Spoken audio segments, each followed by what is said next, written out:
So thank you again, Gabriela, for inviting me. So I'm Crystal Galván, pronouns she, her, hers.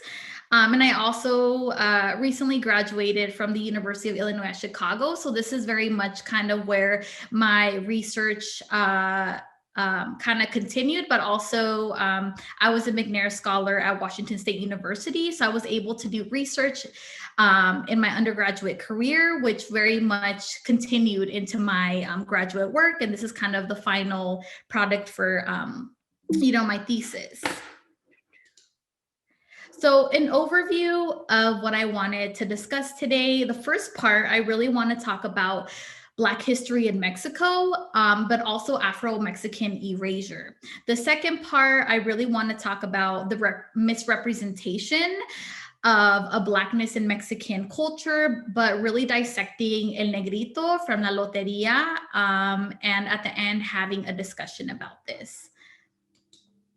So my question that I have, and in the chat, feel free to put like your comments or use a reaction, but I want to ask, have you ever learned about Afro-Mexican or Afro-Latin American history in K through 12 or in your family? And have you learned about prominent Black Mexican historical figures? And why do you think this is?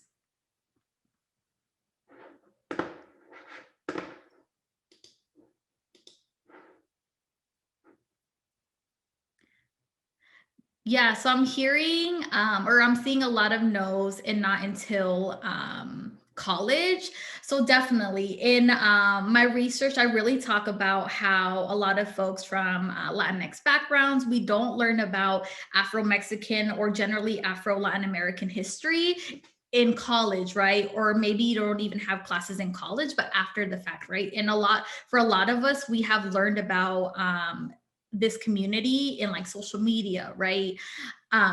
But yeah, and I think that's in K through 12, we need to do a lot of work, and that's also more work that I do, right? In thinking about how we can include Afro-Latin American history in K through 12, right, in the US. So thank you all for sharing. So some key terms that I want to talk about is Afro-descendants. So these are folks who have descendancy in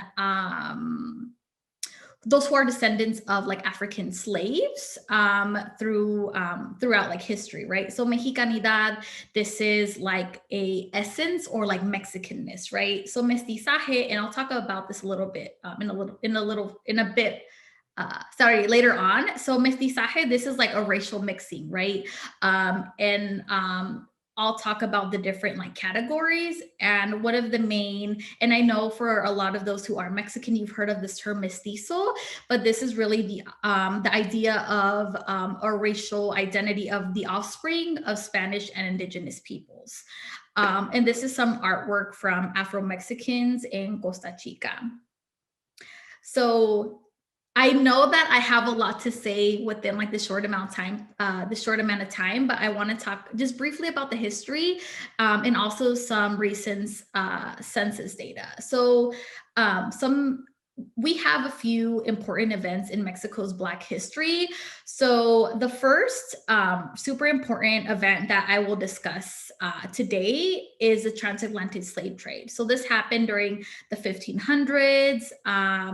In 1570, we have Yanga and a band of slaves escaped to mountains of Veracruz.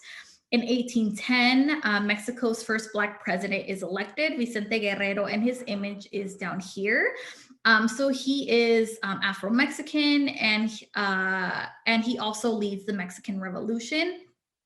In 1814, slavery was abolished in Mexico by Vicente Guerrero, the president.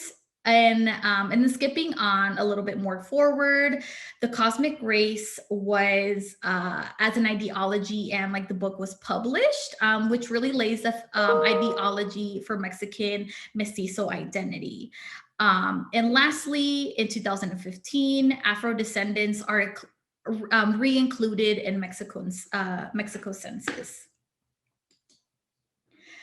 the transatlantic slave trade. So oftentimes when the slave trade is like discussed, it's never discussed that also Africans were enslaved to parts of Mexico, right? So during the 16th and 17th century, roughly 200,000 West Africans were captured and shipped to now the states of Veracruz, Oaxaca, and Guerrero.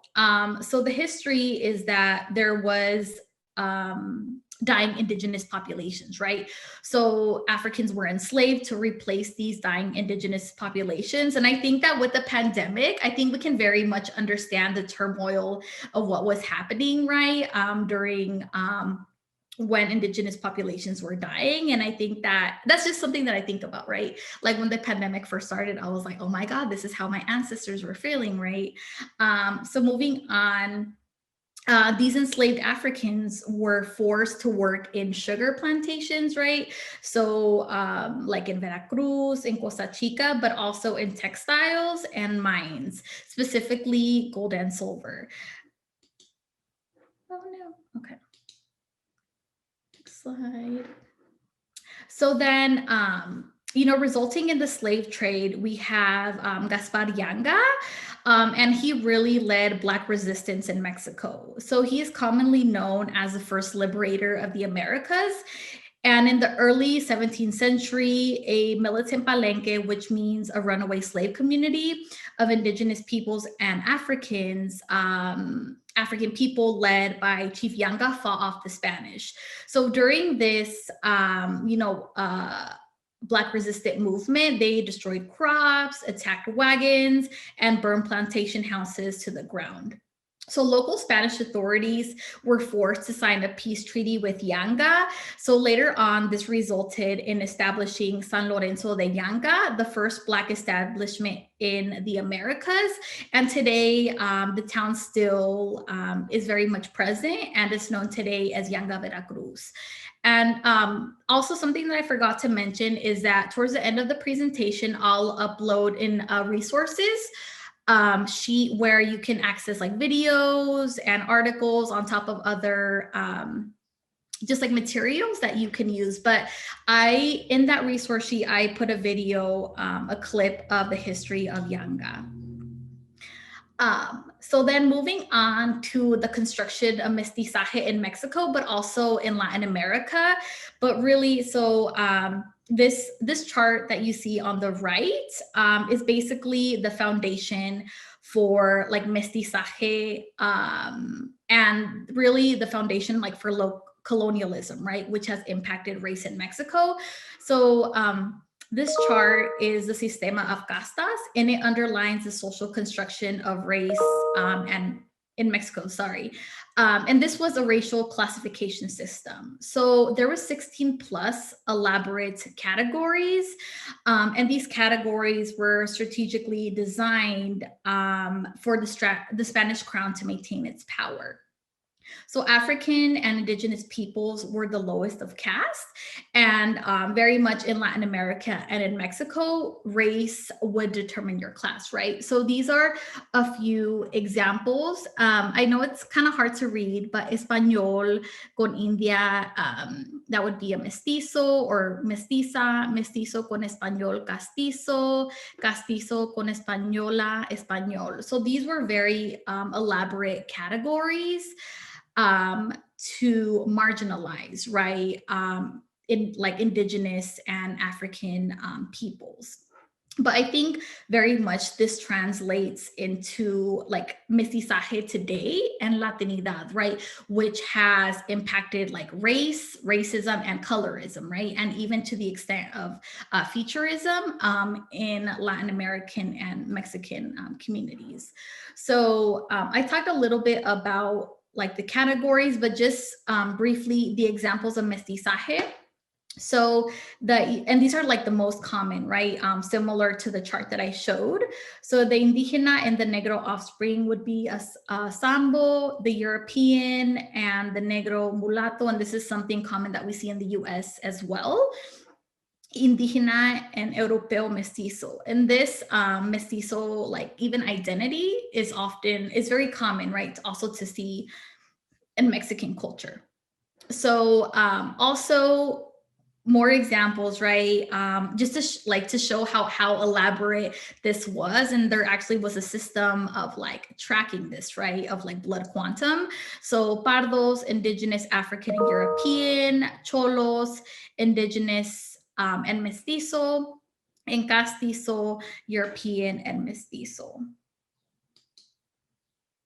So the link between colonialism and Afro-Mexico. And I think it's really important to understand colonialism because it has laid the blueprint for the marginalization and the exploitation of Afro-descendants in Mexico and Latin America, right? So from the beginning of time, we've seen, indigenous and enslaved Africans being like raped, but also like forced labor, the loss, and something that's really important is also the loss of culture and language in Afro-Mexican communities, but also that they've been excluded from history. And I think today, very much the linkage is like the poverty, right, in Afro-Mexican communities, the erasure, racism, but also the lack of resources in Afro-descendant communities. So then, a little bit before the Mexican, so actually let me back up. So slavery in Mexico was abolished in 1829 by Vicente Guerrero. And as I mentioned, he was an Afro-descendant. More specifically, he was a mulatto. So after slavery, a positive African identity emerged in Mexico. And a lot of folks don't know that, right? But however, it was very much short-lived as a result of shifts in mestizaje. So after that, so in the cosmic race emerged in 1925 by Jose Vasconcelos. And he really wanted to erase like Blackness from Mexican consciousness, right? So Vasconcelos, he was the Secretary of Education in Mexico. And the reason why he brought the raza cósmica as a concept, he wanted to reunite Mexico after the Mexican Revolution. So this very much was a way to like unify Mexico in the time of turmoil, but really, but like through the cosmic race, he wanted that the rhetoric suggested that Afro-descendants would easily mix with like larger populations. And these were like the white mestizo population, which reinforced legacies of a racial hierarchy, which he thought that would result in the disappearance of like the Black population in Mexico. So the invisibility of Afro-descendants from the mestizo imaginary would become a condition of Blackness, but really thinking forward through the logic of like mestizaje, that it would delink Blackness from the past, present, and future constructions of Mexicanidad, right? So really what that really means, right, is that the current constructions of mestizaje and the cosmic race really excludes Blackness, but also indigeneity, right? Which we have seen, which has like impacted the visibility of Afro-Mexicans, but also including them in this identity as like a nation for Mexico, right? Therefore, it excludes Afro-Mexicans. So as I mentioned, the mestizaje and the mestizo identity really excludes Afro-descendants, which leads to a part of it leading to their invisibility.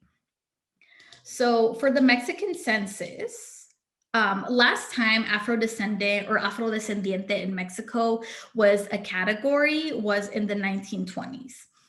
So it was reintroduced in the 2015 census as a result of intervention from the United Nations.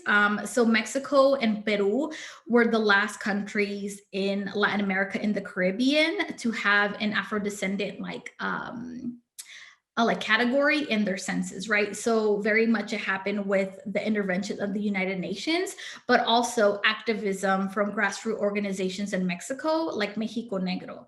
So once in 2015, they were re-included in the census, right? So this really sparked Afro-Mexicans gaining like global recognition, but also began a long overdue conversation about race in Mexico, which this event really, for me, I really wanted to investigate these different Black racial images and like culture, right? So for example, like Negrito, to name a few, right? But this was a very important moment. And I think that this moment has translated today how we've seen more folks being aware of like the Afro-Mexican community and also the history, right? And then I'll talk a little bit about like the census data. So what the 2015 census, or INEGI, that's what the census is called, their findings. So in Mexico, approximately there are 1.4 million self-identifying Afro-descendants in Mexico. And you can see this broken down in a chart, but I'll show you another map where you can see like percentages. So what this means is that there's 1.2% of Mexican citizens in Mexico identify as Afro-Mexicans. But something that I've been also thinking about are like, what are the limitations of this data? And I think one is that not all, because these towns are remote, right? And there's lack of infrastructure, I would estimate that there would be more, right, self-identifying Afro-Mexicans. And also, this doesn't take account into Afro-Mexicans in the US, right? As far as like, I know that there have been migration of Afro-Mexicans to southern parts of California, right, and other areas, and also South Carolina. So more specifically, I know this is visually more appealing, like you can see the certain percentages. So in the state of Veracruz, based on the INEGI findings, 3.3 Afro-Mexicans 3.3% of the population in Veracruz identify as Afro-Mexican. In Oaxaca, 4.9 of their population is Afro-Mexican, and in Guerrero, 6.5. A question that I always get is like, why do the percentages vary? More specifically in Veracruz, because in Veracruz, during the slave trade, Veracruz was the slave port in Mexico during the transatlantic slave trade. So yeah, there's a large percentage in Veracruz, but in Guerrero and Oaxaca, they are higher. And this is because these are where the sugar plantations were, and also the mining industry in gold and silver. So that's why the percentages are broken down that way. So as you've seen, the Afro-Mexican experience is very much like erased from like history, but also within like the Mexican identity. But I really wanted to briefly talk about like the problems and the results of marginalization today.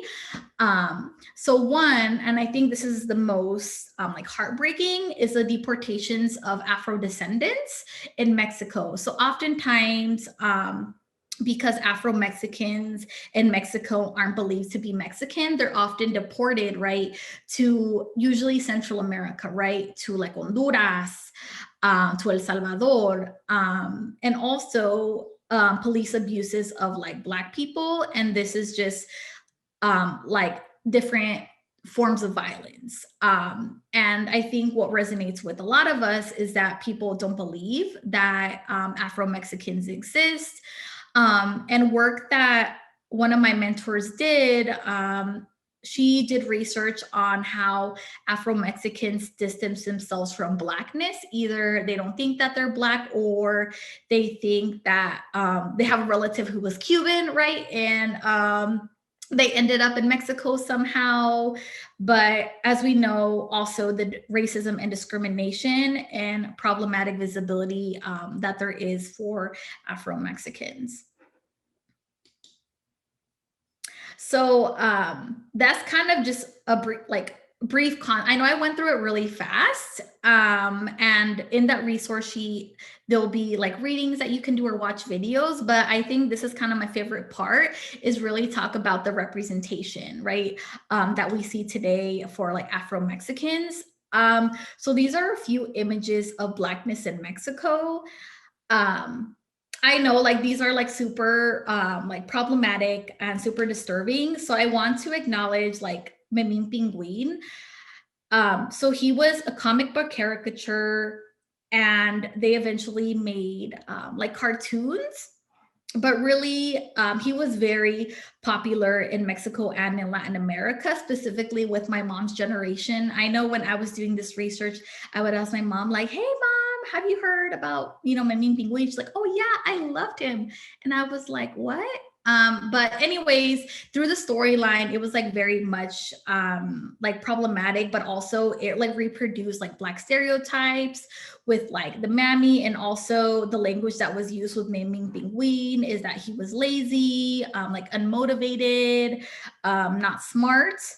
So then moving on to another image from Memi, for Negrito was Bimbo. So this was a packaging from the 80s, 90s, and this was used to market their, well, now is called Nito. So this is, as you can see from the second image, Bimbo has this pastry, but now this is a more contemporary, well, as a 2013 logo, but in 2013, again, because of like activism, they changed the name from Negrito to Nito. And I know that's kind of one of the few images that I've saw like early on. But I think that we can very much see how Blackness is constructed in Mexico as stereotypical, but also negative, these negative constructions. So then that's just a little bit of the representation. But so more recently, there has been a film that came out, La Negrada. So La Negrada is the first African film with an all-Black cast, and it was shot in Costa Chica. So I think that La Negrada did a really good job as kind of depicting just life for Afro-Mexicans, but also they did a really good job. In one of the previous slides, I talked about how Afro-Mexicans kind of face deportation and like racial profiling. So the film does a really good job of highlighting one of these like situations, right? So it sheds light on invisibility, health disparities, the lack of resources, and the racism. And this movie also shows that the Afro-Mexicans are foreigners in their own homeland. So this video did, or not, excuse me, this film did a really good job of, sharing that experience. But also, I think for me, I'm always critical, right? But also this film, and it's available. I know there's some folks that are like processing Amazon Prime, but it is on Amazon Prime whenever you want to watch it, if you do want to watch the film. But it also problematically constructs Blackness in a certain way. But this is a great film to see about Afro-Mexicans, like their experiences, but also finally having visibility in film.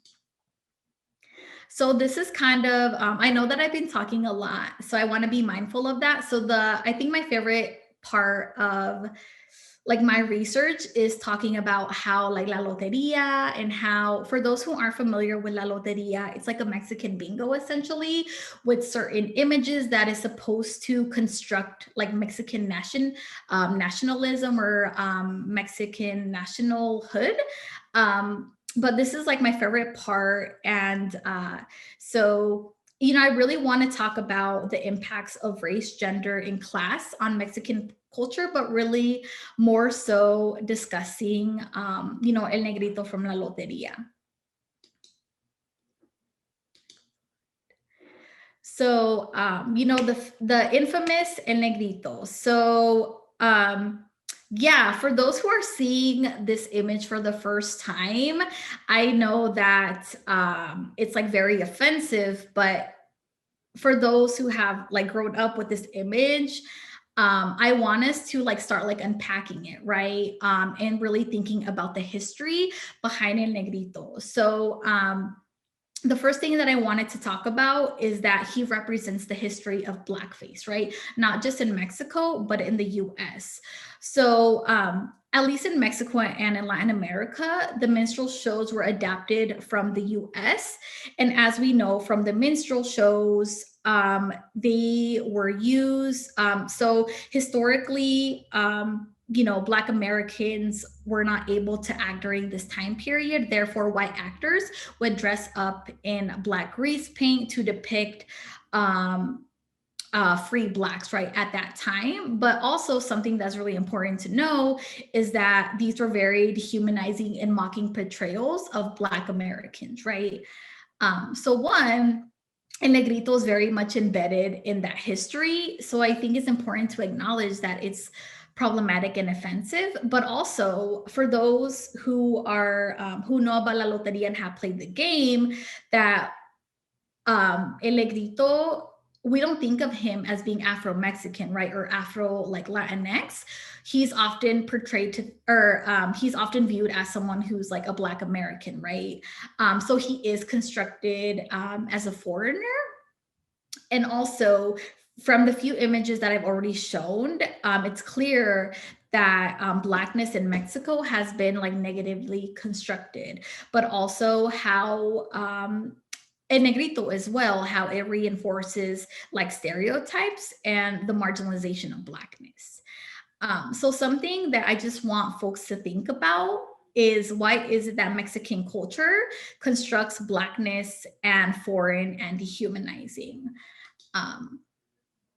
So I know that this is a lot of like information. So I kind of want to check in to see how folks are doing. If I can have like one or two like volunteers, and you can either unmute yourself or put it in the chat. But I'm wondering, as far as like thinking about like El Negrito, have you ever thought, for those who have played, or even for this is the first time that folks have seen this image, like do you think of it, for those who seen this image for the first time, is it problematic? But also for those who have been playing this game for a while, have you ever thought about this card as problematic? But also, how are just everyone's thoughts so far on kind of the presentation? And feel free to unmute yourself or put it in the chat.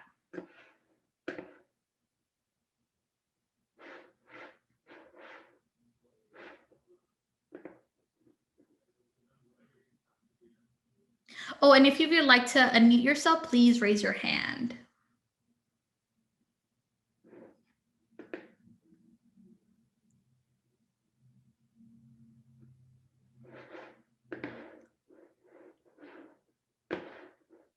Go ahead, Maceo.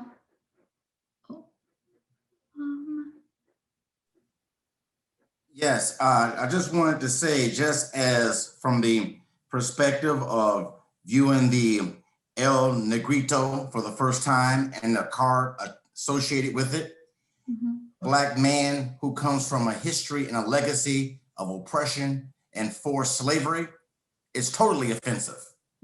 It's totally offensive, and it's consistent with the type of racial oppression and chattel slavery that occurred in the United States, that's echoed and replicated not only in Mexico, but all throughout the Caribbean world, all across the Americas. Yeah, thank you so much for sharing, Maceo. And something that I forgot to mention earlier in the presentation is that, I've been doing this work, this research since undergrad. So my partner, he's like Afro-Dominican. So I remember we were playing La Lotería, right, with the family. And so, we were playing and my tia, like my aunt, she starts like reading out the cards, and, this card comes up, but instead she refers to it as El Moreno, right? But I know that, the card comes down, and this is the first time my partner, also a Black man, playing this game. And he was like, Crystal, like, this is racist AF, And I was like, oh my God, you're right. And I think that, you know, Maceo, thank you for sharing. And I think for those who have played, it's so embedded in like la cultura and the culture that we don't think of it as offensive, right? And I think that we need to like step back and like critique like these images, but like the game. So thank you, Maceo, for sharing. I definitely hear you. I also saw a hand from Wendy.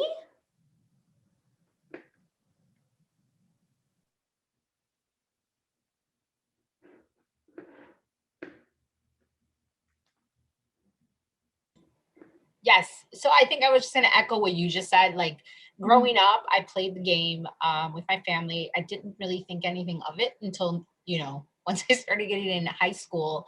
And even now, like we have my brother-in-law is Black. And I think, you know, I cringe to play the game. Like it hurts me because I was like, it is offensive. And I think it's become much more it's brought to light, I think. And so yeah, again, as little kids, you don't think about it until, you know, you're kind of forced to because of the people you're around and the people you love, right? Yeah, thank you for sharing so much, Wendy. And I know that we're going to talk a little bit more about that, but thank you to our two volunteers, Maceo and Wendy, for sharing. So then I'm going to continue and just quickly, y'all can see my screen, right? Yeah, okay, because I'm working from a double screen, so I'm like, I don't know if I'm showing it. Okay, perfect. So, like the main takeaways from today's presentation, I think that, you know, Blackness has been erased and is not part of the historical like Mexican consciousness or like Mexicanidad due to like colonialism and also modern notions of mestizaje. But also Mexican culture has been heavily influenced by la raza cósmica and mestizaje, which today has like problematically constructed Mexican identity and nationhood. But also mestizaje limits Mexico's understanding of race. And I know that in Mexico and in other parts of Latin America, people think that these nations and the Caribbean, right, are like post-race because everyone's mixed, right? Therefore, we're post-race. However, as you have learned today, this is not accurate, right? That racism and discrimination very much exists in a post-race or so like nation, right? And we can see these through like racist images and actions, but also the exclusion of an ethnic group as demonstrated by the 2015 census. So now I really want to have like a conversation about like what can we do now, right? And I know that for a lot of you who are familiar with la loteria, you're like, oh my gosh, like now that I know this, should I still play? Like what should I do? So really, I'm going to address like a few like alternatives or things that you can do, but also afterwards I would love to have like a conversation of like main takeaways and just how like just like a conversation of what you all have learned. So I think that in this journey, I think one, it's important to like call in like racism and colorism in la cultura. I know right now in our generation, or in our just like lives right now, we live within like call out culture, right? Or like cancel culture. And I think that for me as an educator, I think it's important to call in as opposed to like call out, right? So I don't want you all to like cancel any of your family members, right? But I think call them in instead, right? So having these conversations about you know, like racism, about colorism, but for those who play, really have the conversation about like El Negrito and think about like alternatives, right? So I'll talk about the game like in a second, but I think that for us, like ask like follow-up questions, right? Like, why do you think that? But also using it really as like a teaching moment, like, oh, did you know that there's actually 1.4 million Afro-Mexicans in Mexico, right? So I don't think, and based on other experiences, I don't think this is like very offensive, right? So having those conversations. So for those who play, it's really important to acknowledge, El Negrito.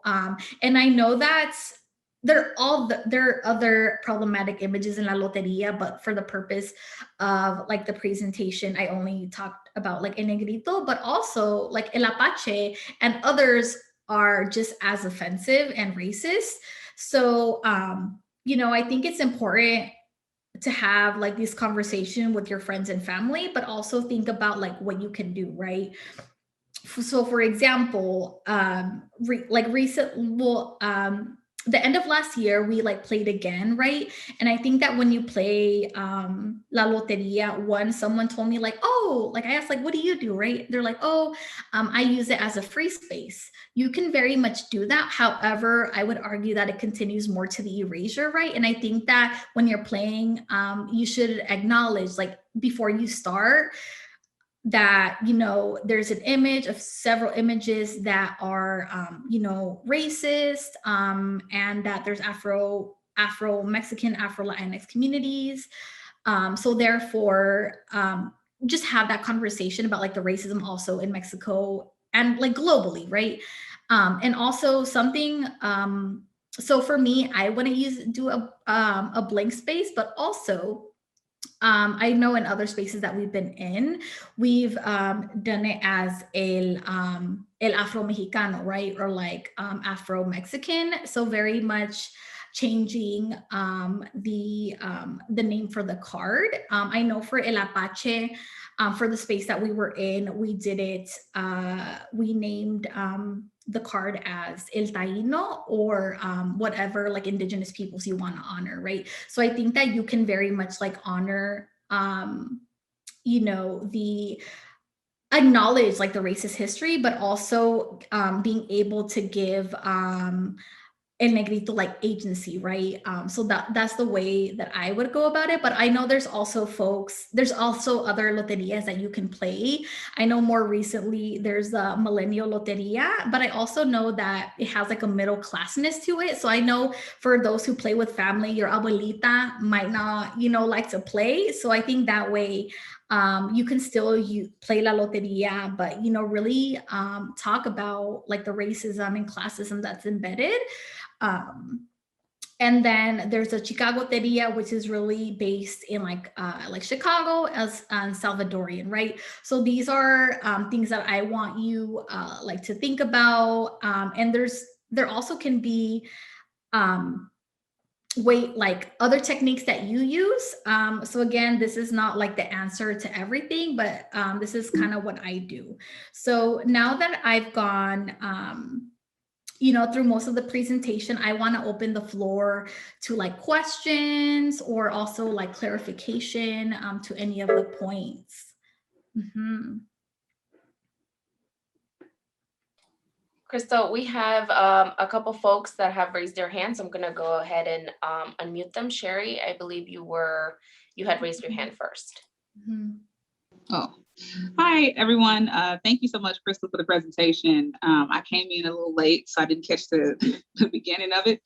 I'm an African-American woman, and I didn't so much have a question as just like a thought that I thought I would share. I remember when my now husband, then boyfriend, when we were in high school, I just remember, and as I kind of hear about, this history that you're sharing, that I really didn't know much about, to be honest. It just kind of it reminded me of this one thing my husband told me years ago. We were about 16 or 17. He always, I don't know, he said for some reason, it's like, he feels like him or any of his Black friends just did not have like a good relationship for some reason, with those of Mexican descent. And, this just reminded me of that. And I think about, this game that has been played for however long, leaving like a negative connotation or, a perception about Black people. And it just kind of, for me, helps to start paint the full picture of how Black people have been perceived, and deceived, but perceived over time. And, I thank you for sharing this. It is just like shocking, like, oh my God, this is happening today. Okay. But I'm happy to know that, you and other folks are realizing like this is inappropriate and racist, and we need to make some tweaks to this game. And so I just thought about that. And I think, I just wanted to make that comment. That's all. Mm-hmm. Yeah, no, thank you, Sherry. And I think that a lot of work that I know that this is like very specific to thinking about like anti-Blackness in like this game, but also in Mexican popular culture. But there also are folks that are doing work on anti-Blackness in Latinx communities, but also anti-Black violence that we perpetuate on, like on Black Americans, right? And I know that my existing work was very much on like coalitions. So thank you again, Sherry, for sharing.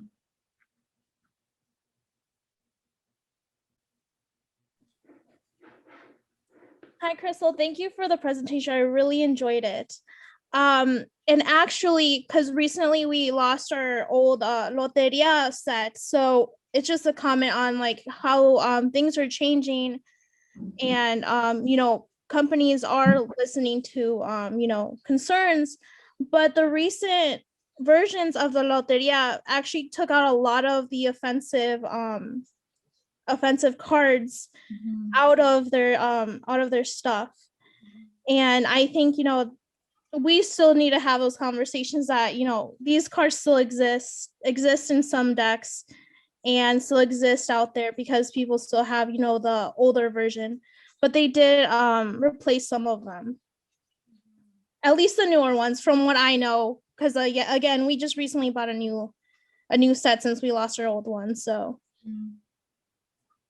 yeah, thank you for sharing, Grizz. And I think that that's good to know that they're for like certain companies are replacing them. And I think that that's a great way to replace these offensive images. And I also know that the Millennial Loteria, I know that they also do a great way of as a way also like replacing the older images, but that's good to hear. Thank you for sharing.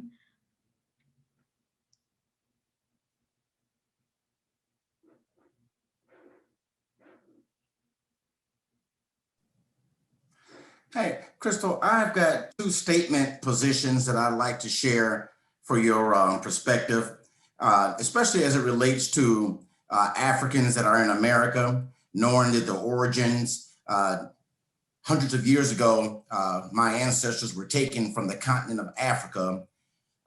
The first half of them were dropped off in the Caribbean islands, everything from Haiti to Santo Domingo, or make that Dominican Republic, the Bahamas, you name it, even across the water to Veracruz.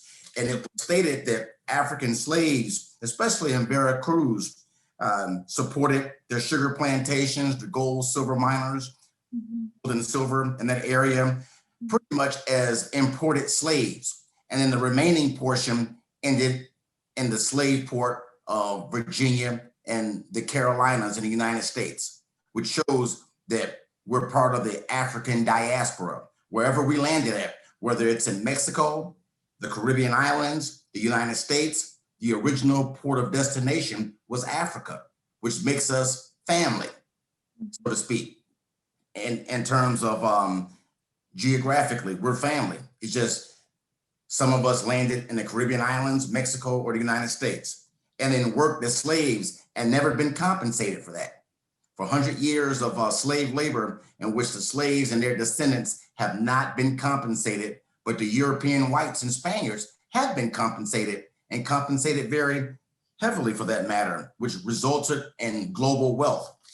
And I think that's something that also plays a key in the overall understanding. Now flip the coin to the year 2016.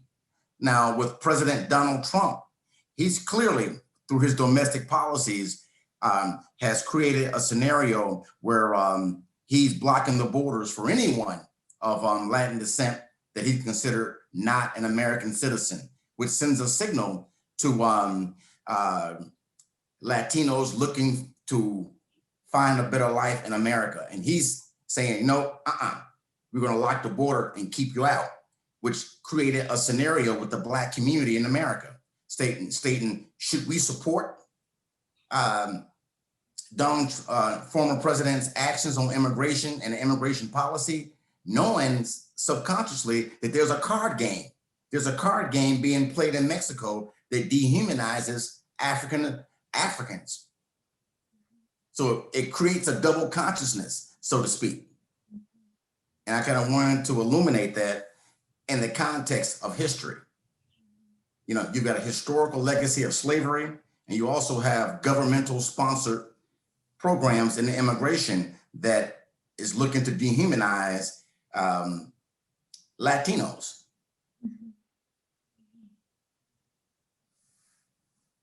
Yeah, thank you so much, Maceo, for sharing. And I think that there's work done in Afro-Latinx studies about like this double consciousness, right, of Afro-Latinx folks, right, who are both like Black and like Latinx. However, because of like the US in certain contexts, they feel like they need to pick one over the other and not necessarily being both, right? And I think that from Afro-Latinx who are a part of the African diaspora, right? Like you mentioned, there's like this history, but also this double consciousness that exists, needing to like navigate both of these identities as opposed of thinking it as like one identity, right? One that is like Latinx and Black, right? And I think that from the work that I do, I really want folks to think about Blackness and Latinidad, or Blackness and like the Latinx identity, being able to exist, right, as one, right? So thank you for sharing. Other folks that would like to share?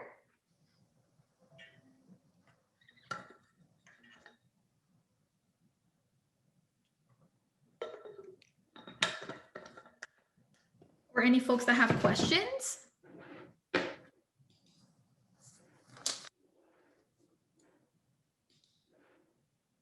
And feel free, I know there's a few of us that are shy, so feel free to put like your thoughts in the chat as well if you don't want to unmute yourself.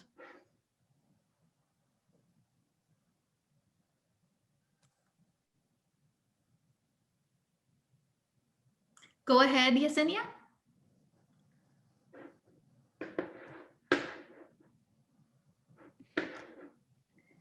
Yeah, thank you so much for this presentation. I have been obviously following your work for a couple of years now. So thank you for sharing and bringing awareness. I work primarily with families birth to 3.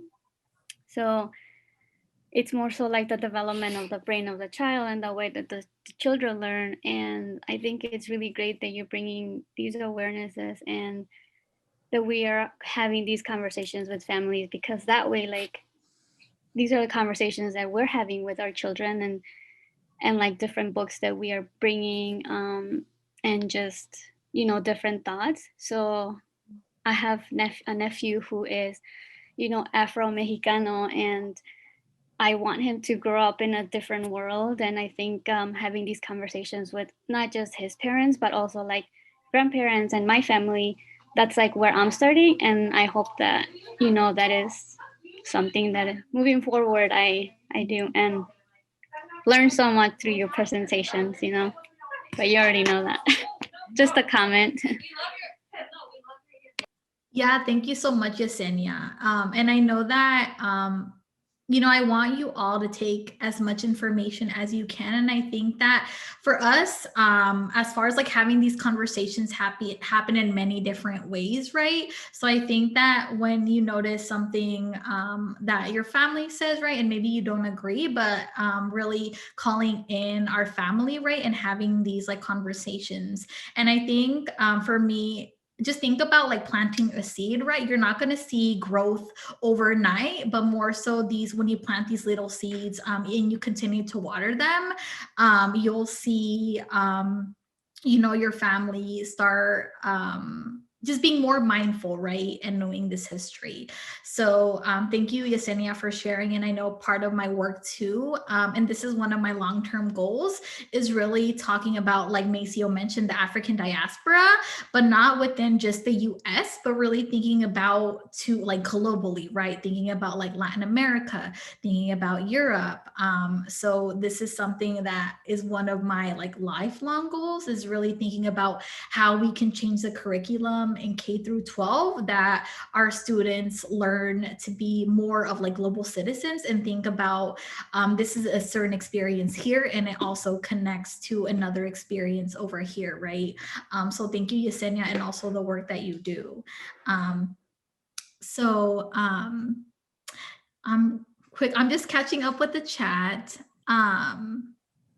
Yes, so thank you all for, you know, sharing. Any like last like takeaways from the presentation before we wrap up?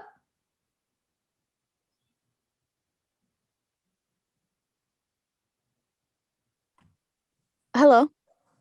Can y'all hear me? Yes. Okay, I just wanted to add something to what you said, which, let me tell you, your presentation was amazing and I loved it. And I know having these conversations within our communities is very hard, but it is very important to have them. And one of the big things that I always emphasize is when we're addressing these issues, we also have to address and let our own communities know that accountability is not a form of being disrespectful or rude. And I always take accountability as a form of love within our community as well, because you have the effort to actually communicate with someone and have like a whole new learning experience as well. But it's just the importance of disassociating those two things. Mm-hmm. That's it. Yeah, no, thank you for sharing, Angela. And I think that you're right. We need to hold like folks accountable. And I know that oftentimes that comes across as like being rude, malcriada, you know, whatever, you know, that is, but that's real, right? And thank you for sharing. I think that, you know, like holding your family accountable is different for many different people, right? So do whatever you feel in your heart that feels right for you.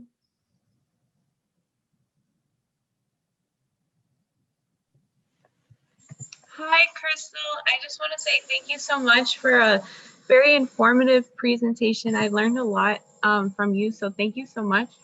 I actually found out about this event on LinkedIn, and I actually went to Northeastern Illinois University, and something that stuck out to me was when you said the government was supporting people from the African continent to Central America, even though, you know, they'd never been there. And when I was at NEAU, I was able to actually do a service learning trip to Arizona, where we did work along the border, helping migrants and just learning about this very important issue we're facing. So I was wondering if you could talk a little bit more about that. I was just shocked that that could happen when, you know, the people had never even been to Honduras or El Salvador. If you could just go a little further with that. Yeah, Lillian. Yeah, no, that's definitely a great question. And so one, and I talk about this like earlier, right? And I think because of how like Mexicanidad, right? Or how being a Mexican is constructed, right? As far as like, we don't think that there's Black Mexicans, right? So for example, in an interview that I had with like an activist, oftentimes Afro-Mexicans, they can be deported to like parts of Central America because, like, for example, maybe they're just like on the street, right? Like getting groceries, like going to the mercado, and they don't have any sort of identification on them, right? And also with the lack of resources, you know, they might not have access to like the credenciales or any identification. So when they're like caught on the street, you know, if they don't have that documentation, they can be, you know, like deported to like Central America. And earlier, in like the film, the Negrada that I talked about, it shows like in a depiction of like what that is, right? And like also when I talked about like violence against like Afro-Mexicanos in Mexico, also the federales or like the like police authority, oftentimes they ask them to like sing the national anthem or just wild things like that to like confirm their citizenship. But oftentimes it results of like lack to like resources or other like instances that they're like, for example, they don't have like documents, right? So for example, because of the lack of resources, either like to hospitals, sometimes don't have like documented like birth certificates. So even things like that, right, can impact deportations. But thank you for asking, Lillian. I hope that answers your question. Yes, thank you so much again. It was a great presentation and we all learned so much. So thank you so much. You're welcome. So before I forget, I'm gonna post a resource document in the chat. So give me 1 second. Okay.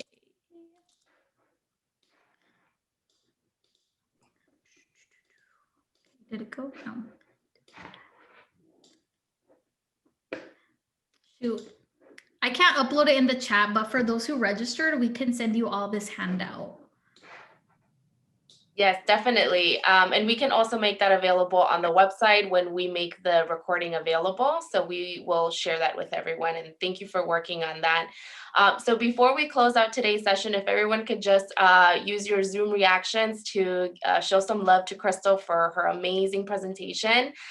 Crystal, thank you so much for making this happen for us and for everyone that participated. This was a very much needed and great conversation to have. And hopefully, you know, this encourages everyone else to be able to call in, you know, folks, right, instead of calling out. I think that is definitely my favorite takeaway, you know, being able to use it as a learning opportunity moving forward. In addition, I do want to encourage everyone to continue checking back on our website. We have another session scheduled for tomorrow, and that one will be more so on how to navigate virtual career fairs. So I know that we have a lot of folks joining us here from LinkedIn and from Purdue University Northwest and all everywhere in between.